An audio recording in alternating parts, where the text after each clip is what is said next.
people don't burn out because they're working a lot. They burn out because they're working on a lot on things that don't light their fires. There's that flip side quote that says, you want to lose good people? Show them that you tolerate bad ones.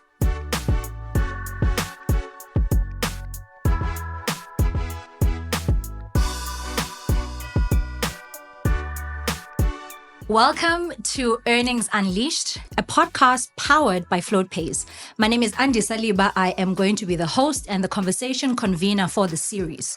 Our goal for this series is to invite business leaders to come and speak to us about all things employee wellness. How do we elevate the employee experience? How do we accelerate our efforts? And how do we find best strategies that we can, leverage off of each other to ensure that we are continuously progressive in our thoughts around what the employee landscape looks like for today, for tomorrow, and for the future. With me in studio today, we've got Mr. Themba Chakela, who is the Chief People Officer at BluSky. Good sir, welcome to the podcast. Thank you for having me. Appreciate it. Themba, before we jump into the nuts and bolts of what we're going to be discussing today, perhaps for the benefit of our audience, won't you introduce yourself and tell us a little bit more about what your business does? Sure. So I'm the people guy at BluSky. So my remit is all things people, from HR ops through to culture and employee experience. So at BluSky, we see ourselves very much as a digital transformation partner. We've grown off a Salesforce base, and we've managed to operate at various levels within our clients in the Salesforce space. We've expanded into experience design, data analytics, and cloud. But the real idea is to help our customers with their digital transformation journeys. Amazing, amazing. I mean, I love that introduction because it really kind of cements the purpose of our conversation today. And really the place we want to land and anchor is the future of work and what are some of the leading trends that are shaping the human capital landscape. So I certainly think we have got, the right person in studio to have that conversation with us today. Thank you. So, Themba, for a lot of business leaders, the future of work continues to be an ongoing concern, from technological platforms that are being integrated into our systems to rethinking what are some of these platforms we can use to enhance the people experience. What are some of the latest trends that you've seen in your space or some of the ones that you are trying to integrate into your organization? I think more importantly than the future of work, I think the recent past of work has more of a determining factor on that. Yeah. So in my organization, we have lots of the younger demographic represented. Our average age is about 24, 25. I skew that age horribly, so we consider me as an outlier. But when we think about the people in my business, a lot of them started work during the pandemic. First job, first up. 100% remote. You're a consultant, yet you have never consulted to anybody, in IRL, in real life, as the youth say. And that's where we find ourselves today. We find ourselves in a market that's going, bring back the human touch, the consultative behavior, the trusted advisor. I'm not calling you about lines of code anymore and how to fit bits and bytes together. I need you to come in and sit in my business and experience how we work, and then apply your knowledge as a veneer, as a amplifying veneer onto my business. Because they call us in not to do stuff that they do. They want our help to do things better. So that puts a bit of pressure on our workforce that we have to respond to. So we are grappling with the same things that everybody else is grappling with. If I say hybrid on this podcast, I'm sure somebody will throw a virtual chair at me. But that work from site balance, that work from client balance, how many productive hours are there in a day? The pandemic showed us that people can work 20-hour days when they have nothing else to do but work.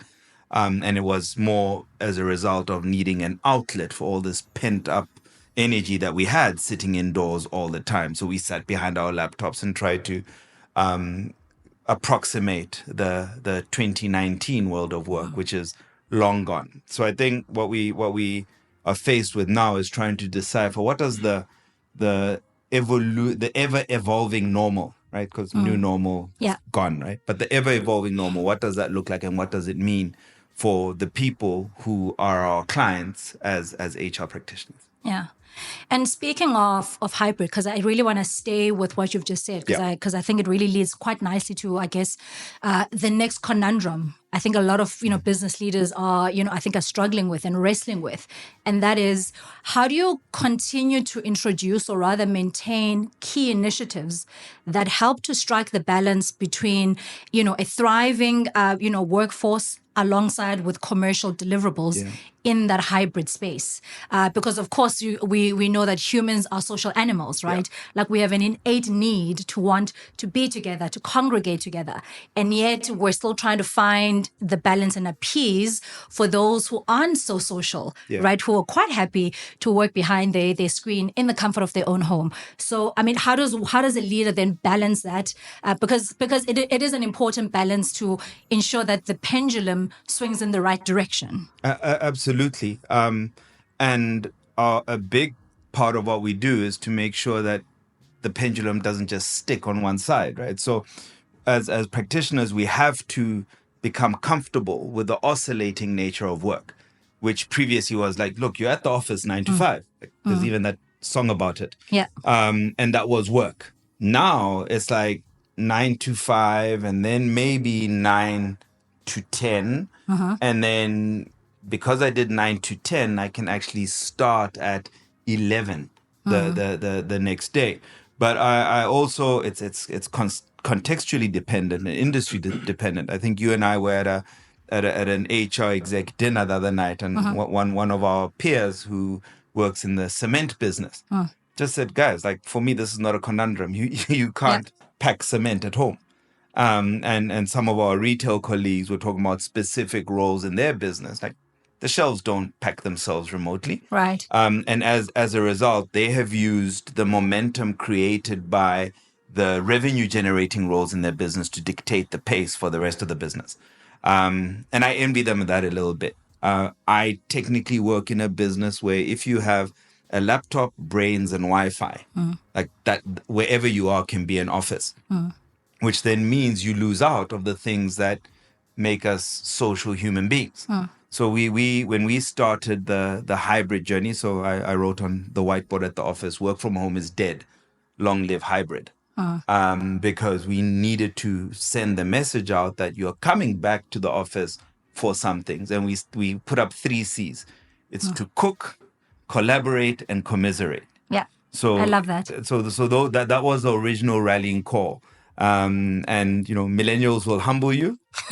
They're like, cook what? Collaborate with who? And commiserate for what? Like, I don't need new friends. Right. So, what ended up being like a social call became a policy-driven one, where we're now sitting at, you work a fixed number of days from site, client or office, and the rest is remote. Not from home, it's remote.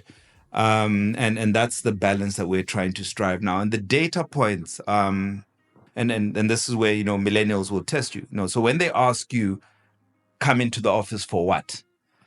You can have a principled argument with them and it'll get you nowhere. What you should have with them is a data-driven argument. So I can show, based on productivity metrics, client feedback, and even pull on things like our EAP stats to say, look what happens to these indicators when we've had a month of everybody coming into the office. Less referrals to EAP, although that link is tenuous. But you get this feeling in the office, and people connect with each other more. And for the first couple of weeks, we had, so you are Themba. You look different in real life. Right. And or somebody just going, damn it, I don't know how to solve this challenge. And because Paco is sitting across the desk, not at home on his internet connection, Paco goes, I actually fixed that this morning. Here's how you do it. Paco spent 2 hours figuring it out, and Tabi Singh spends 5 minutes because Paco is showing her. So these are the things that I think we need to protect and intentionally encourage.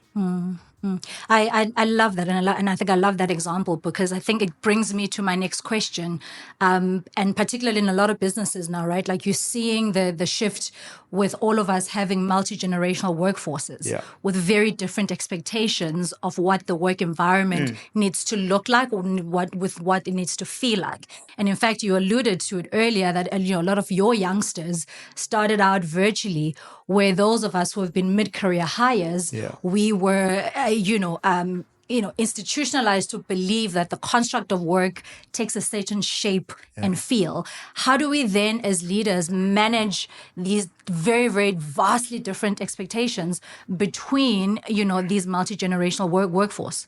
Yeah, it's a lot, right? And you can either deal with the full complexity of it, and I'm not wired that way or smart enough to look at all of this complexity and try to manage it down. So the approach we have taken is we've gone, who owns every single cent that we hope to earn this year?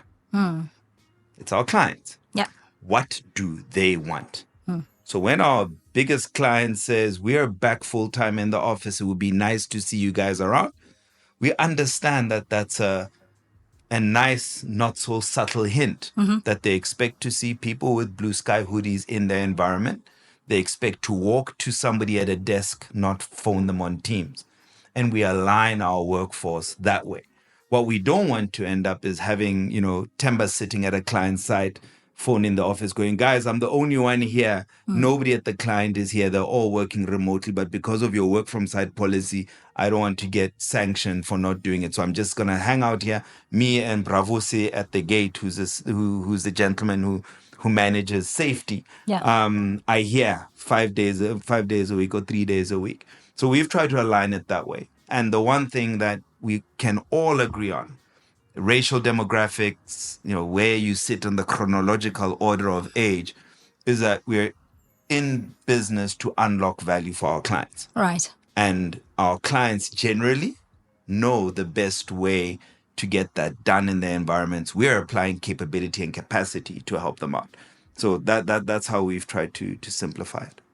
That's a very interesting, I think, way of problem solving, because I think to your point, you either can respond, I think, to the environment, i.e. in this case, the expectations of your client, and then align to that, because ultimately that's where your bread comes from, right?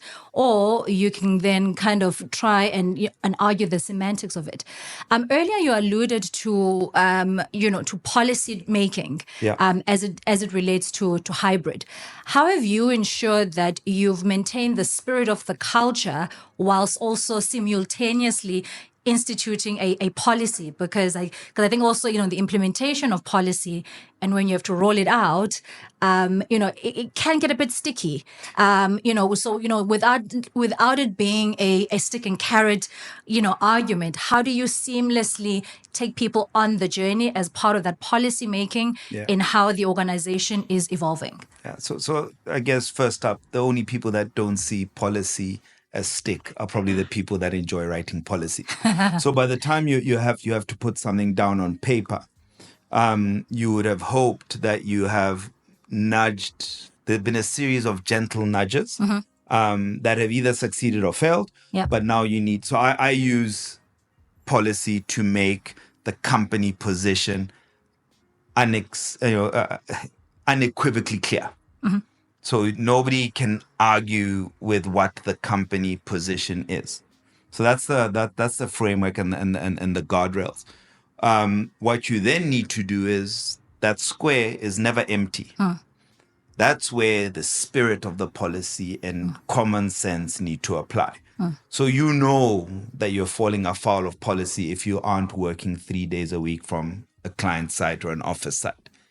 But if your child has fallen out of a tree at school and you are the person that they call, and you're a single mother and you're on a client call, feel free to type "be right back" or "excuse me, have an emergency to take care of. I'll listen to the recording and go handle that thing." So, there's I don't know who to attribute the quote to, but they talk about companies that are thick on policy are thin on culture, and companies that are thick on culture can have very thin policies. So there's always that balance, and there's always a bunch of people on the one side of the spectrum that will do the right thing no matter what. Yeah.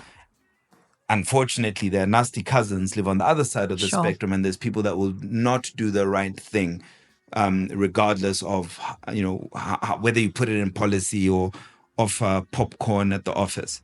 But you have to create a world that's more comfortable for the people that identify and align with what you're trying to do culturally than those that aren't. Because there's that flip side quote that says, you want to lose good people, show them that you tolerate bad ones. And then the shift happens. So earlier when I spoke about taking a client view, that's just to reduce complexity and give us a single point of reference for that we can color all these other situations against. And you touched on we both touched on the age challenge, and people being in their first jobs. It's actually the people that were working pre-pandemic that proved to be the biggest challenge, because they made the biggest life adjustments. Correct. Right? They're the ones who got the, I don't want to call it saving, but no longer had to spend as much money on petrol. People adjusted their home situations. Some people had to. Nannies and the various people who sit within your familial ecosystem had to go. And then when it came time to talk about whether they should come back, you're going, but hold on, my kids have grown 3 years during the pandemic. My eldest became a teenager. He needs very different things now than he did then. So we sat down and took decisions around what kind of help do we need, and how have we rejigged our lives. Yeah. You're quite right. And I think we take so much for granted in how, that short period, which felt, like incredibly long, and how it's shifted the way we see life, the way we've reorganized ourselves, the way we perceive or rather understand our needs, and how better do we recalibrate and create different ecosystems that support who we are and ultimately how we show up in the workplace. Yeah. Speaking of culture, we're seeing a lot of influence from, I think, socially conscious movements, and I think our employees' participation in generally in their personal capacity, seeping in and almost influencing what some cultural norms need to be or not to be. And I guess the question is, when we look at trends and how do we reshape and rethink about the workplace, like what are some of your views? Because I think there are some movements that can be considered to be controversial. There's some movements that are necessary for, a societal shift. How do we better oscillate between these two worlds of what's necessary and what speaks to humanity, and the things that are really quite far left? And maybe this question in and of itself is a controversial question to ask. I don't know. I think if businesses are clear about what they require of their people, and they're honest about the kind of people that need to deliver that in the organization, it's counterproductive to close any segments out. So, for various reasons, I guess, it would be, I tell this story all the time about a previous company I worked in, and it was Halloween.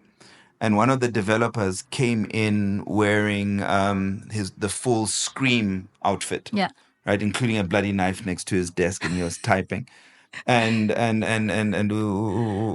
Sis Mavis, who was the person that took care of us from a janitorial service perspective, came in and says, comes into my office, and she's in half, and she's like, "No, Themba, I can't work in an organization that tolerates Satanists.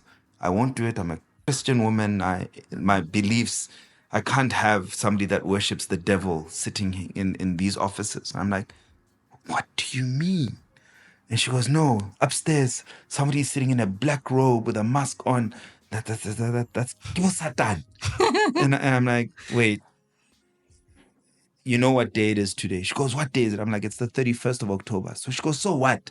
And I'm like, well, there's Halloween, and our developers are quite closely attuned to, the entertainment world and all of these things. And this guy's actually dressed up as a character from a movie, and here's the movie. And yes, it isn't very pleasant, but it's Jasper underneath that mask. And she goes, oh, Jasper.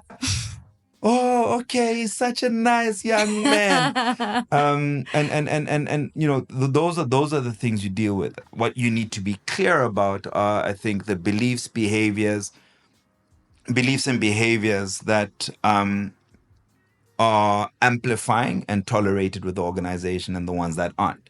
So if I hear somebody make a disparaging remark about gender, no matter how small it is, I'm the guy that will stop and go, Langa, not here, man. Like, I get it. I don't agree with your view. I don't even think it's a view that should be held, but it's yours. But here, there's no place for you telling the person sitting next to you, just because she's female, that she should take your coffee cup to the kitchen.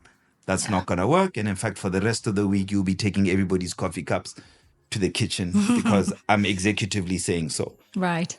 And then he'll look at me like, am I serious? I'm not serious, but I hope my point is made. So I think it is a balance. And there's so much stuff out there, right? There is. What did Devandre call it when he was presenting? The agitation that I've been trying to actively put into the office space in the last month is one around civic responsibility and the rest, given where we are heading to on Wednesday. And not to punt a party, but just to say, guys, like, here's all of you are older than 18. There's something that you're going to do or not do on Wednesday. But have you thought about it more broadly than, what you've seen on X and WhatsApp and other things that you aren't sure about? And then you get, but Themba, my local councillor, and I'm like, these are the conversations we need to be having. Yeah. And they can't happen remotely, because remotely you're going from meeting to meeting to meeting. Correct. Yeah. Themba, I want to bring us back to technology. And I mean, I know you have a great affinity to tech. You like tech toys.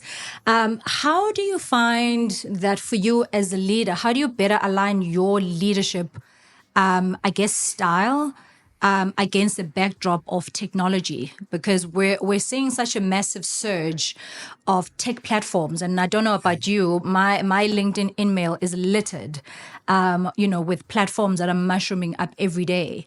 A lot of them, are complementary to, I think, the leaders we aspire to become and the workplaces we are working so hard to curate. And some of them are disruptive in a healthy way. How do we strike that balance between how do we show up as leaders and how do we use technology in a healthy, meaningful way? Yeah. So I shared this story on another conversation I was having earlier in the week. So from Lesotho, my home is quite rural Lesotho. So we still do a bit of farming there. And I remember going to visit my grandfather once, and they got a new plow. And I geeked out over this plow, right? It's got like 7 more blades than the last one. And this one, you can actually do this and do that. And it's got you don't lift it up by yourself. You lift it up with a lever. And my grandfather sits there and he's looking at me. And then I'm going, so Granddad, why aren't you excited about this plow? And he goes, my boy, I never get excited about the tools. I get excited about the outcome. So I'm looking to fill the maize meal silo, want to be able to sell some, and I understand that this plow is 20 million times better than the last one. But I'm not geeked out about the plow. I'm geeked out about the fact that it'll reduce the amount of work and boom, boom, boom, boom, boom, boom, boom. And that's sort of the same approach I try to take with technology. I still geek out, but I then sit down and go, what performance enhancing impact does it have on myself, on my team, on my organization? And if there is a compelling yes on all three, then it's probably worth investigating or investing in. If AI is listening now, I'm probably in trouble in like 10 years' time, because I see it in its current configuration as being able to take over a lot of the the transactional stuff, especially within my environment. The data analysis, the data capture, all of those things. I'd like to use tech tools to let my people become more human. Yeah. And hopefully, unless AI aspires to be more human than us, which it might get to. But right now, it's aspiring to learn. And the things that Sally has learned about data capture, she has learned and finished. Now we can teach a bot or an algorithm to do the same thing. And it might be a little bit more excited about doing this rote work. And because it's excited continuously, it doesn't make mistakes when it's bored or worried about other things. And it doesn't enter my year of birth, gets my whole ID right, but except for my year of birth. And then somebody's calling me to wish me happy 50th on my 48th. Yeah. And then it's like an awkward moment, right? You're trying to tell this person, no, look, I'll take it, but it's only for 2 years, in 2 years' time. So I think you have to look at what performance enhancing capability does it have. Like, get excited about it, but then very quickly try and figure it out. So when ChatGPT or OpenAI announced 4.0, not 4.0, 4.0, and O is for optimum last week, I watched the live broadcast of the features with my 12-year-old, and it started talking about picture recognition, and I said, okay, let's see. So I took a snapshot of an HR graph, and I put it into ChatGPT, and I said, please analyze this for me. Did this thing not give me a trend analysis, insights, and recommendations for something that would have taken me 30 minutes? Yeah. And all I did with this thing is I went to say, cool, and then on top of this, we can slap this. These recommendations, HR can do them. These ones, the managers can do, and here's some other ones we can strap on. But that was literally on the night of the new functionality being released. Amazing. And I try to talk to at least one bot a day. How's that going? It's going well. Like you can ask it anything, and then if it doesn't know, it'll tell you. Amazing. But that's, I think, where we need to get to with tech. You have lived through tech hype cycles before, and it usually goes from like super complex, and you need to be Albert Einstein to use SAP. And then it goes all the way down to today. If you can match color blocks and you know that yellow and green make blue. I think I've got that wrong. But, if you just understand how to mix colors, you can actually put together a full supply chain module for a manufacturing company. Yeah. Because you just have to pick the colors that match. Right. Love that. By the way, very profound statement that by your grandfather. So that really resonates. Yeah. So very, very wise man. I think also staying with technology and I think you've alluded to the changes and how they really come at us thick and fast. How do we best support employees through some of this change fatigue? Because it's so much and often you have to introduce parallel systems at the same time or one after the other, and people are just change fatigued, or at least this is the the sense that we get anecdotally when we try and introduce one more system or overlay the system with another system. How do we best help people navigate some of that change, because not everyone is good and accepting of change. Yeah. So to about 2 years ago, I think we were at the HR summit. And I brought my whole team along, and they we decided which talks we're going to go to. And so I'm like, phone them. I'm like running late for another. I'm like, guys, where are you? They're like, no, we're in this room with this talk. They're about to start. Go. So I run into this room and I push my way in, and then the talk starts. And then I look around and like none of my people are there. So I'm like, guys, where are you? What's going on? They're like, no, we thought we needed somebody in the burnout and work pressure session. So we're actually in, I think it was running in heels, ladies' challenges in corporate. And that's the one that I'd wanted to go to. But these guys decided that no, they needed representation in the burnout one. But one of the profound comments that came out of there is that people don't burn out because they're working a lot. They burn out because they're working on a lot on things that don't light their fires. Yeah. So anybody that's change fatigued, and I'm not belittling, the whole change fatigue phenomenon. I think it's real, but there's going to be very limited wiggle room for people that are tired of change. Like, it's not going to stop. So, I ask this question all the time when I start off change management projects. I say, how many of you are change fatigued? And hands go up. And how many of you are change resistant? And hands go up. And I said, okay, guys, if the following change happened to you, how resistant and fatigued would you be? You win the lotto tonight. Huge change in your life. But how many of you are going to say, yo, I'm so tired of this change. Just take the millions. I don't want it. And how many of you are going to go, like, I resist this money. I don't put it in my account. And the difference between that is that when you win the lotto, you win the ability to do more things that you wanted to do in life. Right. Now, if you take learning, is learning not the same thing?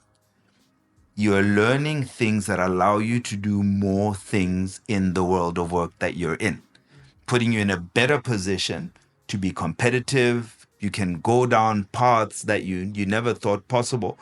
And if you find flow in that space, you probably don't have time to feel tired.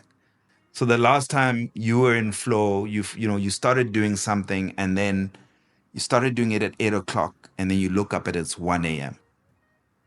and you're still wide awake and you're still buzzing because you have been doing stuff that lights your fire.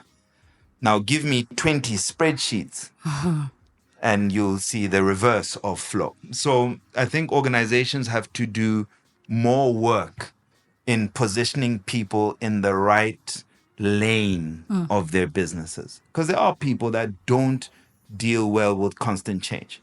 But those people are probably the ones that deal with long, systemic, high change that peaks and then drops and then sustains. And then there's people that want to change all the time. Yeah. So if you're implementing an ERP in your business, don't put your rapid change people, because that thing needs stamina. Right. If you're putting in a modular timesheet or even a financial wellness solution like Floatpays, you can get that done in 60 days.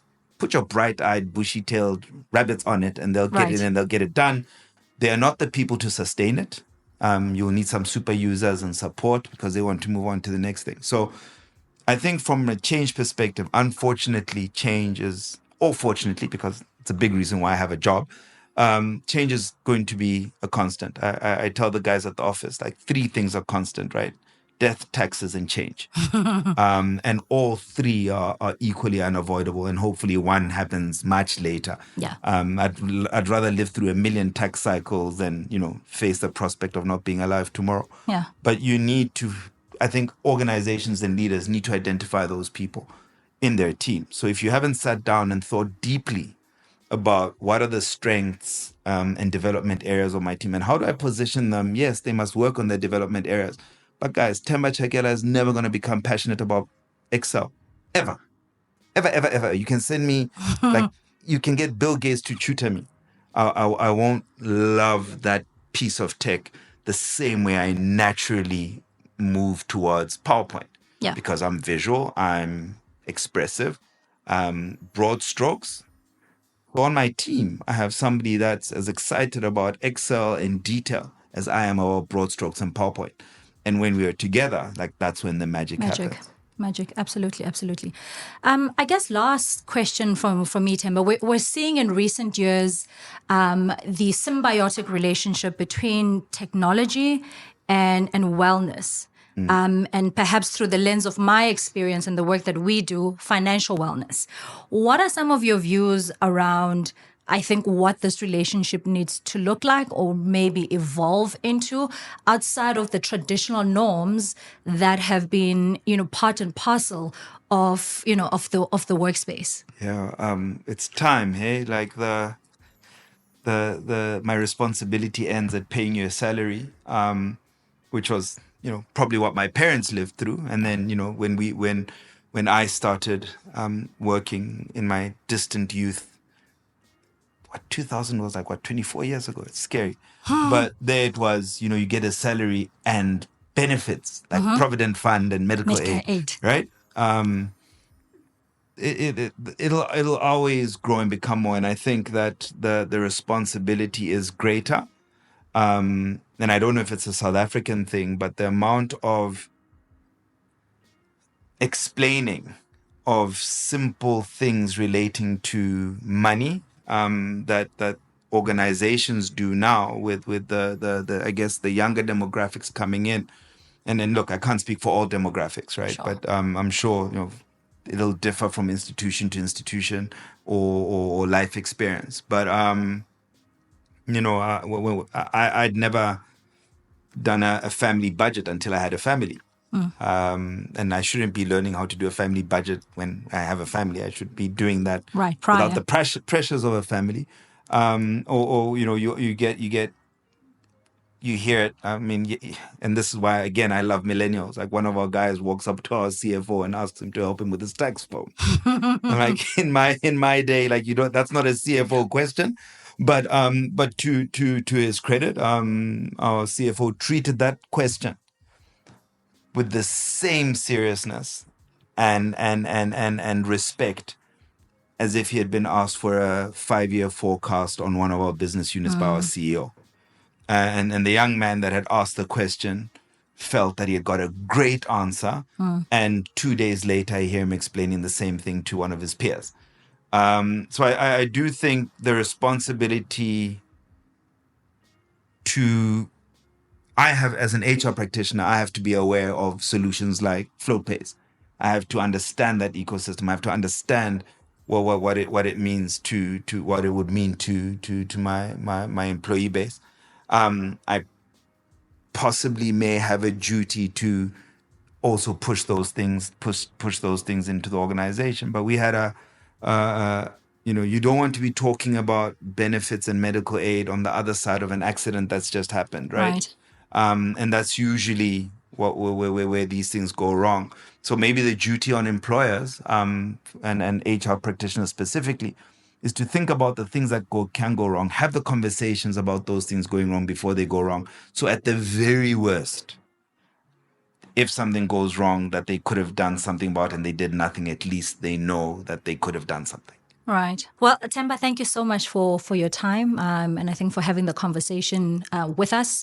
Where can people find you for the benefit of our audience? If they want to engage with you after this episode, where can they connect with you? Yeah, I'm probably easiest to find on LinkedIn.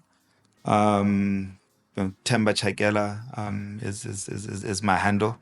I got rid of Batman by day long time ago. I had to change it, right, when you going to hit your management levels. But LinkedIn is probably the best place. Excellent.